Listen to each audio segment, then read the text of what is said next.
En gros, c'est un appareil de coupe de cheveux qui se branche et vous fixez les accessoires en fonction de la longueur de cheveux que vous souhaitez.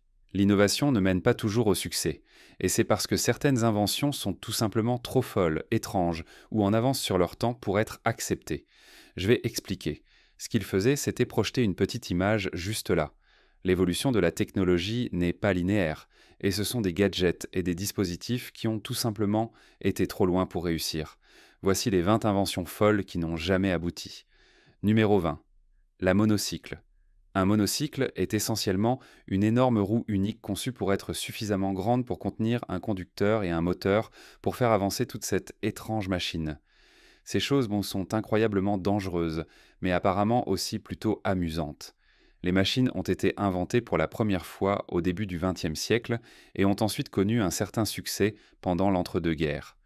Pendant cette période, les gens imaginaient toutes sortes de technologies futures merveilleuses et bizarrement conçues, et certaines des inventions de monocycles des tout débuts étaient fabriquées à partir de toutes sortes de combinaisons de moteurs.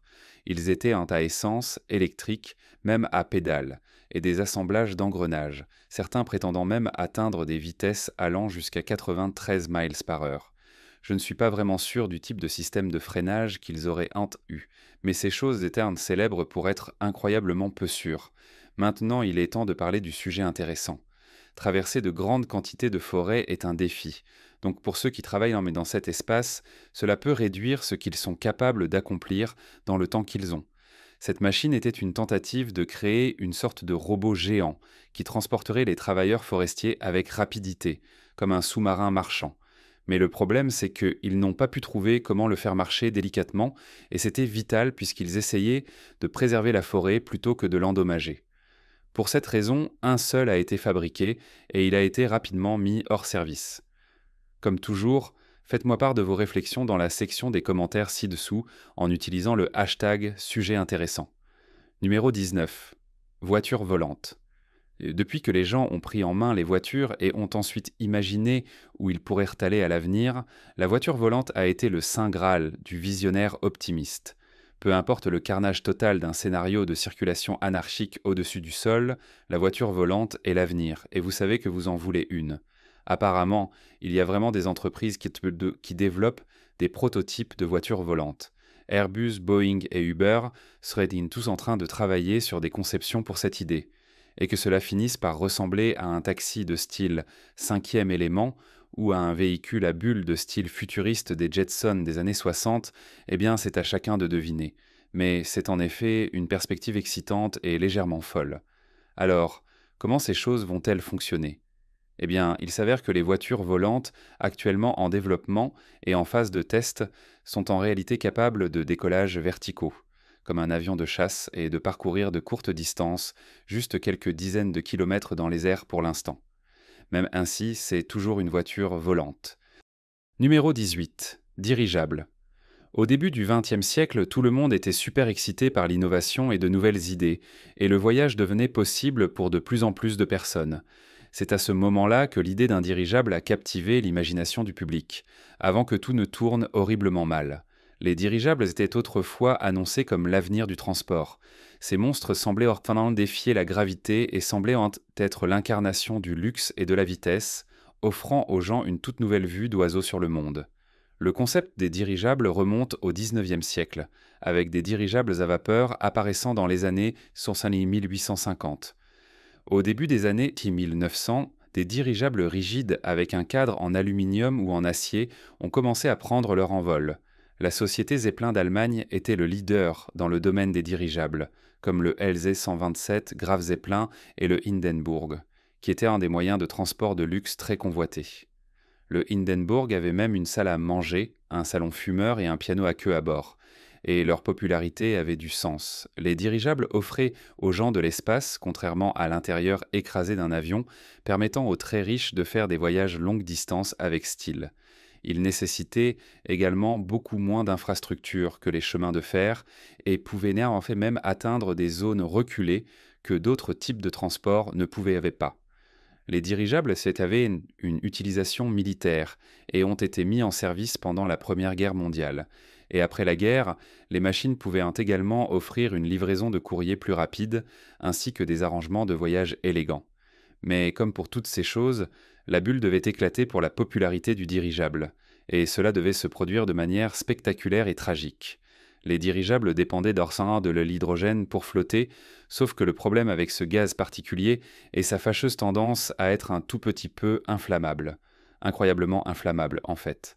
Et cela allait devenir très apparent en 1937 lors de l'événement connu sous le nom de catastrophe du Hindenburg. Cette catastrophe a entraîné la consommation par les flammes de l'engin de 800 pieds de long à Lakehurst, dans le New Jersey, et la yarn a également été diffusée en direct à la radio et capturée dans des actualités filmées. Cela, de manière amusante, marquerait la fin de la confiance du public dans les dirigeables. Le Hindenburg n'était pas le seul dirigeable à subir ce destin tragique.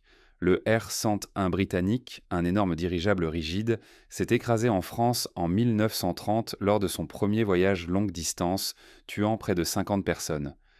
Aux États-Unis, le USS Akron de la marine a été perdu dans une tempête en 1933, faisant 73 victimes, et c'était l'accident de dirigeable le plus meurtrier de l'histoire.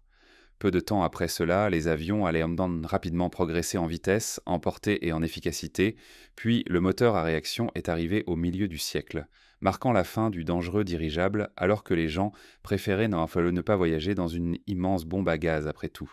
Numéro 17. Ascenseurs spatiaux.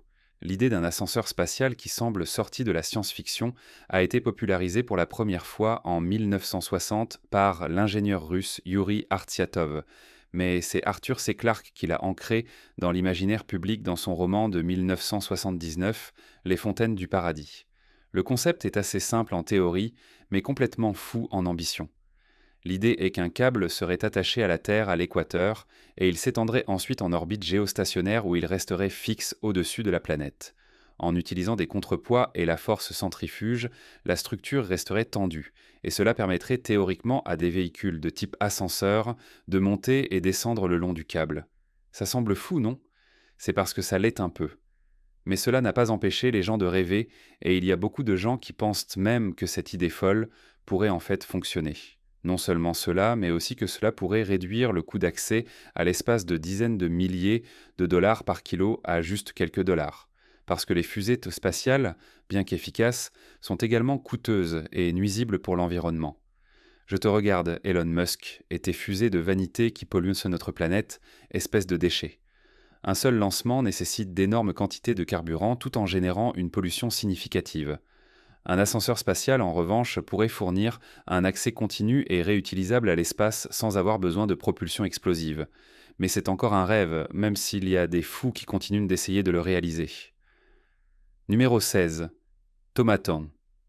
Tomaton est un gadget ridicule qui n'a absolument aucun sens. Je me demande pourquoi il n'a jamais pris. C'est un robot portable conçu pour nourrir son utilisateur avec des tomates en déplacement. Maintenant, je sais que c'est ce dont nous rêvons tous tout le temps. Je veux dire, quand vous êtes en route ou simplement en train de vous promener dans le parc, je sais que vous ne pouvez pas vous empêcher d'imaginer à quel point ce serait mieux si vous aviez un robot attaché à vous qui vous nourrissait de tomates pendant que vous vaquez à vos occupations. C'est le rêve, je le sais. Cet appareil fou a, de manière amusante, été développé par une entreprise de jus japonaise et le Tomaton a fait ses débuts en 2015 au marathon de Tokyo. Le robot avait la forme d'un personnage de dessin animé souriant et il était assis sur les épaules d'un coureur et était équipé de bras mécaniques. En appuyant sur un levier, il cueillait une tomate mûre d'un petit container sur son dos et la livrait directement dans la bouche du porteur, ce qui est exactement ce dont vous avez besoin quand vous courez un marathon. Cela et les 18 livres supplémentaires de poids qui pèsent sur vos épaules. Cette combinaison était certainement l'envie de tous les autres coureurs de marathon, j'en suis sûr. Tout cela est très ridicule et complètement inutile. Numéro 15. Chapeau radio. Si je devais choisir une chose que je ne peux tout simplement pas supporter, c'est quand je suis dans un lieu public et que quelqu'un met à fond quelque chose sur son téléphone, ou crée un bruit sans vraiment être conscient de l'espace et de ce qui se passe autour d'eux. Mais de même, j'aurais aimé enfant avoir une approche plus main libre pour écouter ma musique. Si seulement il y avait quelque chose qui aurait pu en bénéficier. Ah oui, le chapeau radio. Le chapeau radio était censé être une radio portable intégrée dans un casque et pouvait se syntoniser sur une station située dans un rayon de 20 miles. Offert à l'origine pour le modeste prix de 7,95 $, le chapeau radio Man from Mars a été introduit en 1949 et, grâce à une campagne de publicité réussie, il a été vendu dans des magasins d'un océan à l'autre. En gros, c'était la version moderne de l'iPod ou d'une playlist Bluetooth main libre sur votre téléphone. C'est dommage qu'il n'ait jamais pris. Cela aurait pu être un précurseur du Walkman, mais vous savez, un peu moins discret et distinctement odieux en même temps. Numéro 14. IBM. Simon. Saviez-vous que les smartphones existent en fait depuis 1994 ? Enfin, en quelque sorte. L'IBM Simon Personal Communicator est largement considéré comme le premier smartphone au monde. Il avait les fonctionnalités d'un téléphone mobile combinées avec les capacités d'un ordinateur. Bien avant que l'iPhone ou les appareils Android ne dominent le marché, Simon offrait un aperçu de ce à quoi pourrait ressembler l'avenir des communications. Il combinait des fonctionnalités d'un téléphone cellulaire avec celles d'un PDA, ou assistant numérique personnel. Il avait des choses comme le courrier électronique, un calendrier, un carnet d'adresses et même un bloc-notes.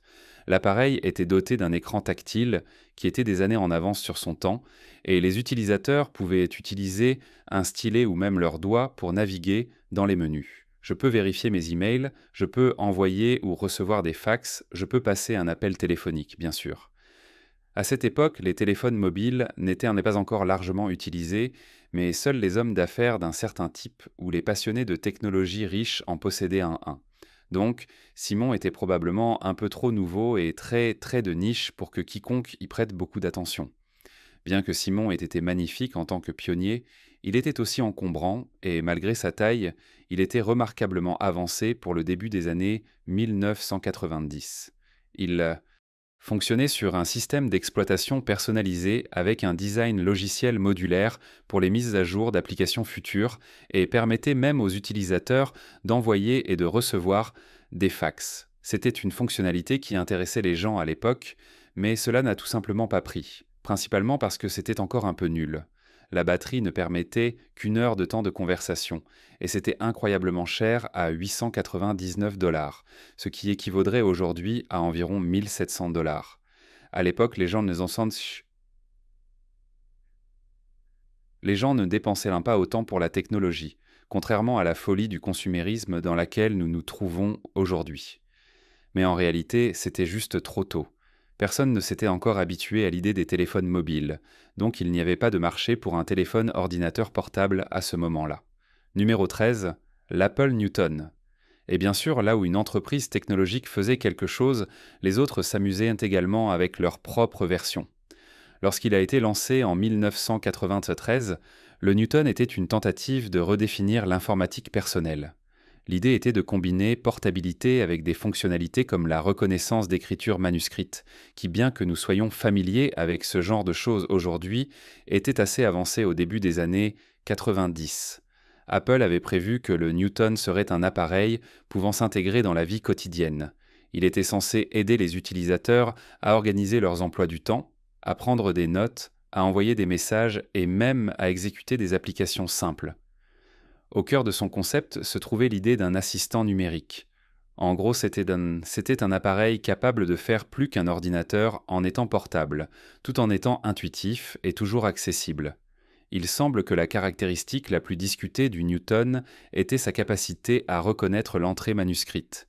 Cela pouvait être griffonné directement sur l'écran avec un stylet, et l'appareil convertissait ensuite le gribouillage en texte numérique.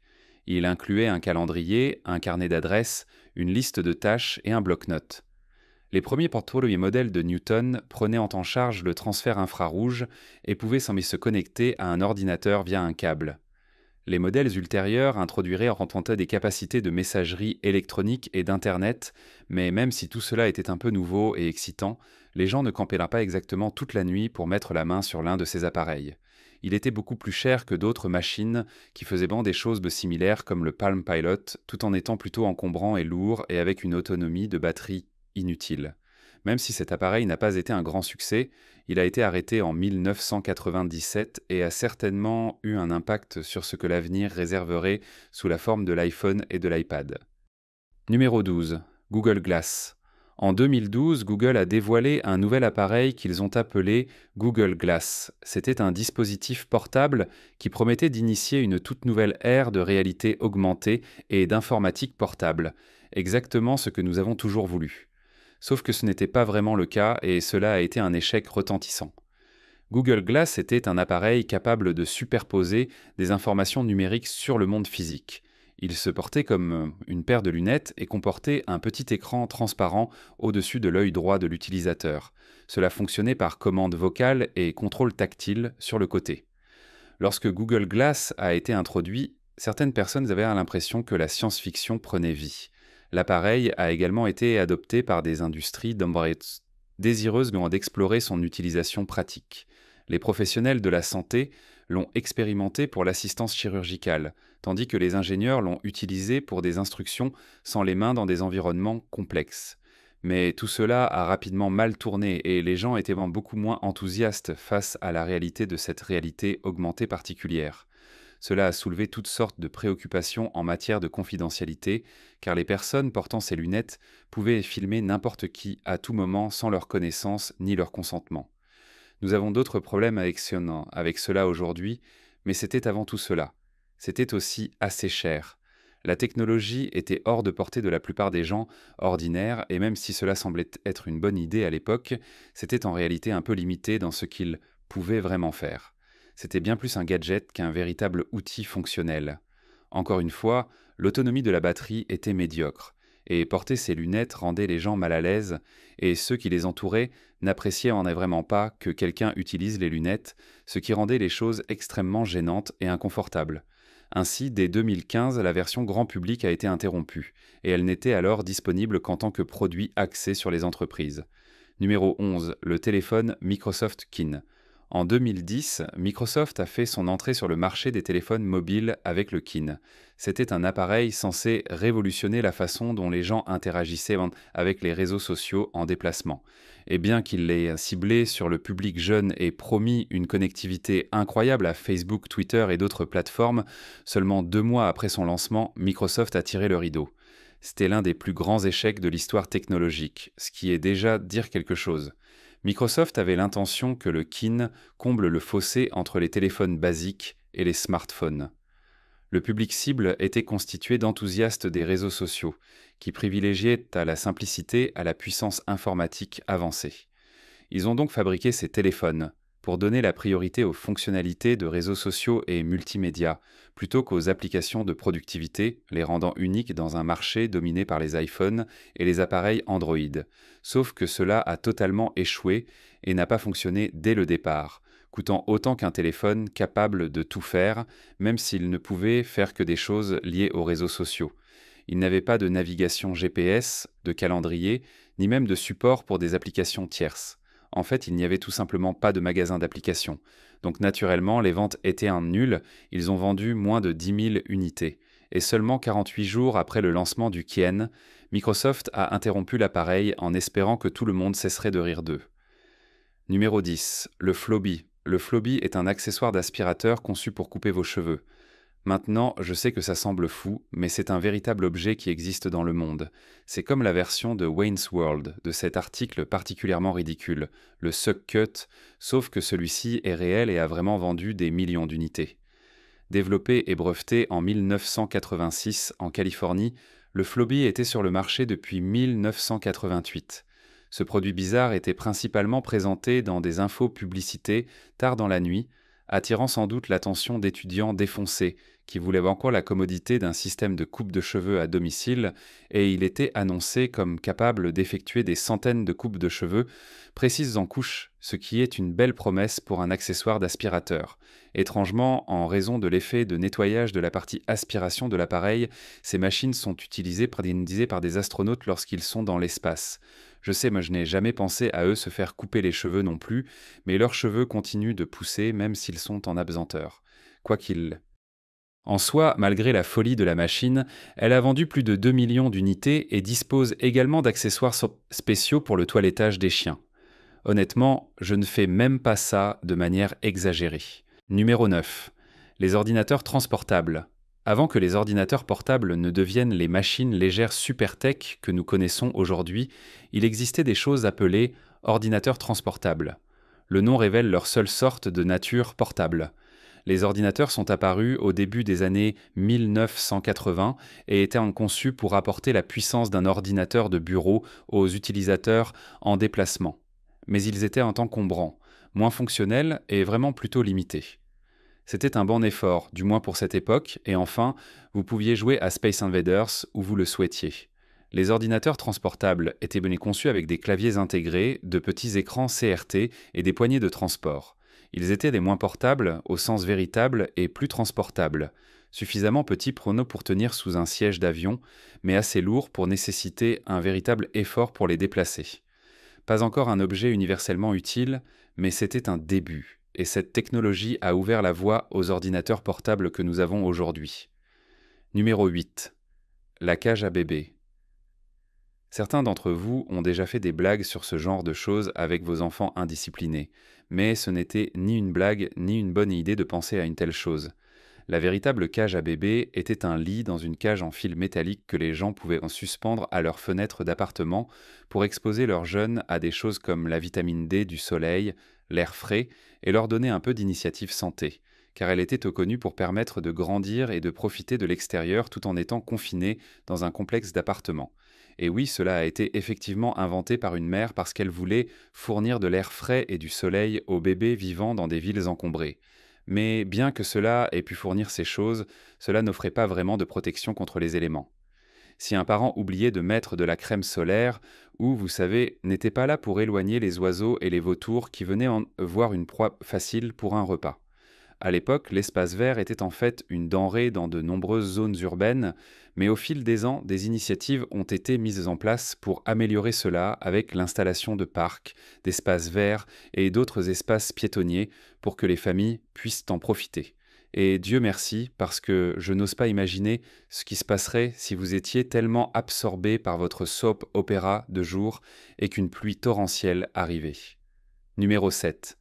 Aquaskipper. L'Aquaskipper a été conçu pour permettre aux utilisateurs de glisser sur l'eau en utilisant leur poids corporel pour générer une poussée vers l'avant. Les utilisateurs se tenaient sur une plateforme et sautaient bon. Cela faisait alors osciller l'hydrofoil arrière et pousser l'engin vers l'avant. L'aile avant fournissait de la portance et aidait l'Aquaskipper à se déplacer à la surface. Mais pourquoi, demandez-vous? Bonne question, et personne ne sait vraiment ou ne comprend la réponse. Ils affirment qu'avec aucun moteur, carburant ou émission, c'était une alternative durable aux embarcations motorisées. Cela promettait également un entraînement excitant, combinant équilibre, coordination et force du bas du corps en une seule activité. Génial, tellement amusant. Mais cela ratait complètement le but de la plupart des activités aquatiques, à savoir la vitesse et le plaisir. C'était vraiment difficile à faire et nécessitait une grande agilité pour atteindre l'objectif de glisser rapidement sur la surface de l'eau. Les conditions maritimes devaient être complètement plates et calmes, sinon c'était juste fondamentalement inutile. C'était aussi super cher. Donc vous deviez être un méga athlète avec des poches profondes et en permanence des conditions météorologiques parfaites pour l'utiliser. L'Aquaskipper n'est pas devenu le prochain grand truc, comme on l'avait promis, mais il a attiré quelques passionnés de niche, et c'était à peu près tout. Numéro 6. Les disques laser. Avant les DVD et les Blu-rays, il y avait le disque laser. C'était un format futuriste qui promettait une vidéo nette et un son haute fidélité lors de son introduction en 1978. Le disque laser a été développé par Philips et MCA comme alternative au VHS. Contrairement aux bandes magnétiques, qui se dégradent avec une utilisation répétée, les disques laser utilisaient un stockage optique pour préserver la qualité d'image et de son dans le temps.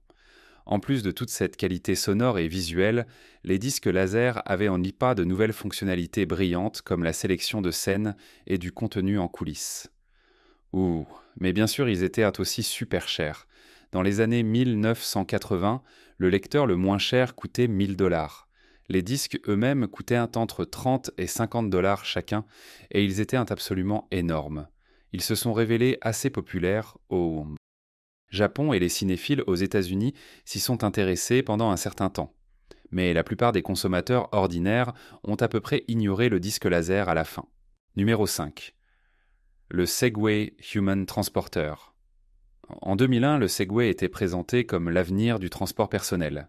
C'était il y a longtemps, et maintenant nous ne nous déplaçons pas tous sur ces merveilles de Bösum, à de belles roues auto-équilibrées. Alors, que s'est-il passé? Même si ces choses étaient censées transformer les villes, changer la façon dont les gens se déplaçaient et rendre la marche obsolète, le Segway n'a jamais vraiment été à la hauteur de son battage médiatique.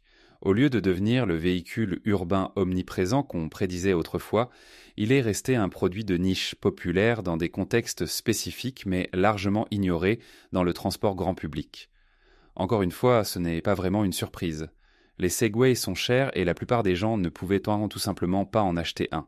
Ils sont également un peu impratiques et ne pouvaient vraiment faire que de courts trajets. Ils ne pouvaient pas se déplacer dans des espaces restreints, vous savez, comme la plupart des environnements urbains qu'ils étaient censés transformer, et la plupart des villes restreignaient en fait leur utilisation, car elles représentaient un danger pour la sécurité publique. Ainsi, le Segway est devenu un produit de niche et il a été poussé vers les endroits où il y avait de la place pour l'utiliser, les gens le voyant principalement comme un gadget. Numéro 4.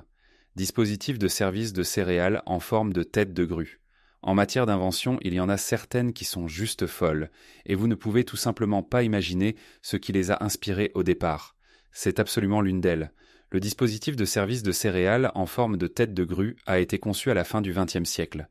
L'idée était simple, un mécanisme ressemblant à la tête d'une grue qui serait utilisé pour servir des céréales directement dans un bol. Plutôt que de les verser manuellement d'une boîte ou d'un carton, l'utilisateur pouvait simplement activer le dispositif et la grue verserait les céréales, parce que nous savons tous à quel point il est épuisant de renverser des céréales d'une boîte. Je veux dire, si vous dépensez toute cette énergie le matin, comment diable pouvez-vous avoir suffisamment d'énergie pour affronter la journée ?